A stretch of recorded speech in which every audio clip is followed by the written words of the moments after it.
In Mainz war es schon relativ früh klar, dass wenn du bei mir mitspielen willst, solltest du wenn ich das Wort Gegenpressing sage, was wahrscheinlich jetzt seit 9 Jahren Counterpress,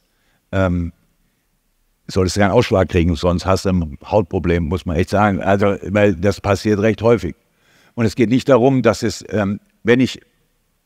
was ich finde, was wichtig ist für einen Trainer, dass man verschiedene Dinge einfach erkennen kann. Mir war immer ich wollte immer, dass man Mainz 05, wenn die in blauen Trikots spielen würden, trotzdem sehen wir, ja, das ist Mainz 05 Fußball, Dortmund Fußball, Liverpool Fußball, egal, Trikot, Stadion, völlig egal. Ah ja, kann ich erkennen.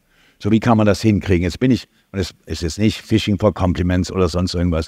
Pep Guardiola ist der beste Trainer der Welt, ohne Wenn und Aber, weil er einfach eine ganz tolle Idee von Fußball hat und so eine Art und diesen Fußball über Jahrzehnte jetzt schon aufrechterhält und erfolgreich bleiben mit all sowas.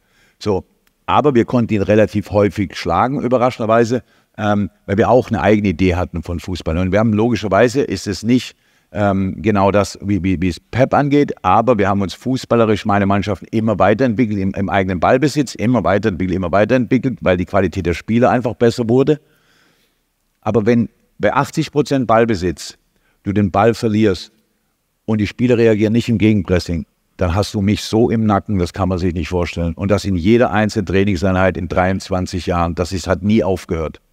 Das hat nie aufgehört. Und das war für mich wichtig. Das heißt nicht, dass jede Übung Gegenpressing ist, aber es ist das immer wiederkehrende Teil, weil ich einfach keinen Bock habe, einer Mannschaft immer wieder aufs Neue zu erklären, was wir auch beim Ball da vorne verlieren und dann wenn wir nicht direkt nachsetzen, dann müssen wir am Ende bei uns im eigenen 16 verteidigen, wenn wir tief stehen. Das sind Situationen, die passieren, keine Frage. Aber es kann für mich kein genereller Ansatz sein. Warum bist du so 1000%ig davon überzeugt? Man kann ja auch mal weil es die beste Art ist, einen Ball zurückzugewinnen. Weil es gibt es keine Alternative. Da kann mir jeder erzählen, was er will. Es ist am besten, du verlierst den Ball. Das kommt ja vor im Fußball. Es war eine Zeit lang, wo es hieß, Mannschaften würden absichtlich den Ball verlieren, um ihn dann zurückzugewinnen. Weiß ich nicht, ob es irgendjemanden jemals gab, der das gemacht hat. Bei mir persönlich als Spieler hat es sicher so ausgesehen. Aber nicht mal das war Absicht. Ist einfach nur passiert. Und es geht einfach nur darum, wie kann ich dominant sein, obwohl ich gerade nicht in Ballbesitz bin. Es geht ja nicht nur um Gegenpress, es geht auch um Pressing. Es geht mir auch darum, dass ich möchte dominant sein, die ganze Zeit. Dann geht das mal nicht, macht nichts, dann möchte ich direkt danach wieder sein. Ich möchte, wenn ich den Ball nicht gewinnen kann, möchte ich, dass es ausgeht. Einwurf, so, dann möchte ich mich neu sortieren. All diese Dinge, aber das ist nur ein Teil des Ganzen. Ich möchte am liebsten 100% Ballbesitz haben. Ist aber einigermaßen schwierig. Dann möchte ich 90 haben, 80, 70, 60, was auch immer. So viel ich haben kann, möchte ich haben. Darüber muss man sich eine klare Idee entwickeln. Aber muss man nicht so tun, als wäre Fußball Raketenwissenschaft. Und es hängt ganz viel an der Qualität der Spieler. Und trotzdem kann man Spielern, wenn man sie als Gruppe dann irgendwann wahrnimmt, kann man ihnen dabei helfen, ihr habt gerade den Vortrag über Roberto De Zerbi gehört, eine außergewöhnliche, tolle Fußballidee, die aber auch nicht zur Weltherrschaft im Fußball führen wird, weil jeder irgendwann auch das versteht und einen Plan dagegen entwickeln kann oder es auch machen kann, was auch immer. So, du musst also immer neue Lösungen parat haben. Und deshalb haben wir uns, wenn ich da angefangen hätte, einer Mannschaft, die 12 Punkte hatte, über Ballbesitz zu kommen.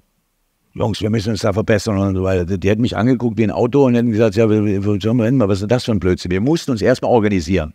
Im Fußball für mich basiert alles auf Organisation. Du organisierst die Defensive und du organisierst die Offensive. Mit der Defensive gibst du dir Stabilität. Mit der Offensive gewinnst du Spiele.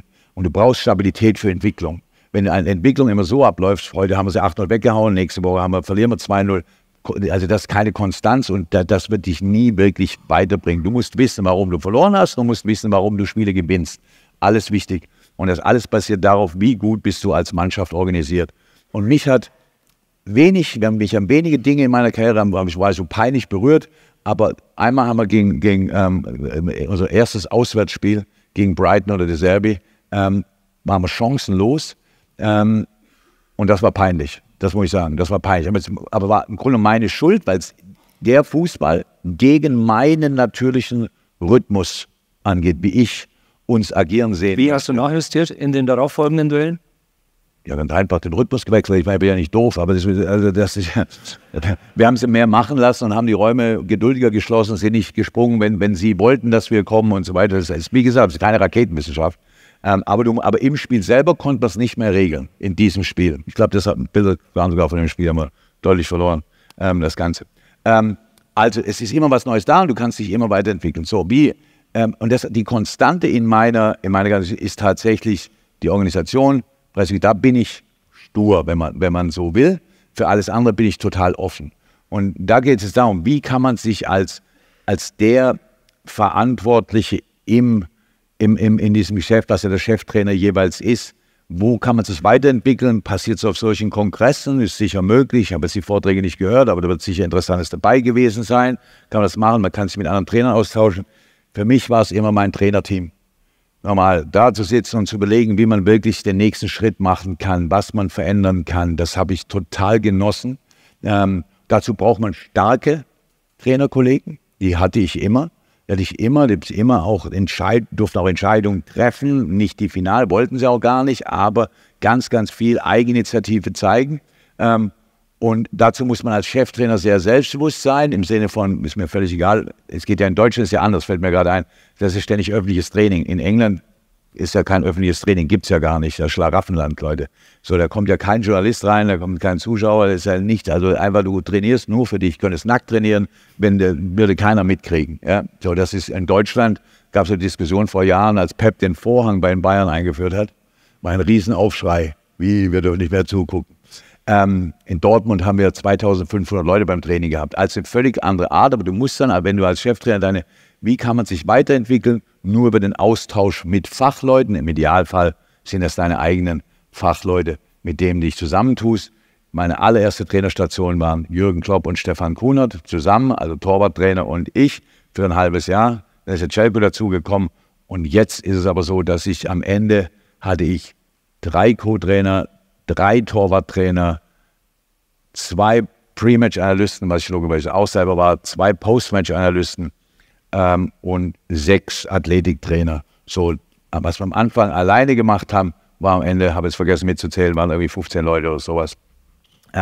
Und dadurch wirst du besser, auch 100%ig. Wieso soll ich der Spezialist im Athletiktraining sein? Warum soll ich der Spezialist in allen anderen Torwarttraining? Da hat es ja jeder akzeptiert, dass der einen gibt, der es besser kann. Aber in anderen Bereichen muss das auch so sein. So kannst du dich weiterentwickeln. Und das haben wir über die Jahre immer getan. Und dadurch konnten wir einfach einen Fußball spielen, der, glaube ich, meistens relativ viel Spaß gemacht hat zum Zugucken. Was mir persönlich wichtig ist, weil ich möchte nicht von meinem eigenen Spiel gelangweilt sein.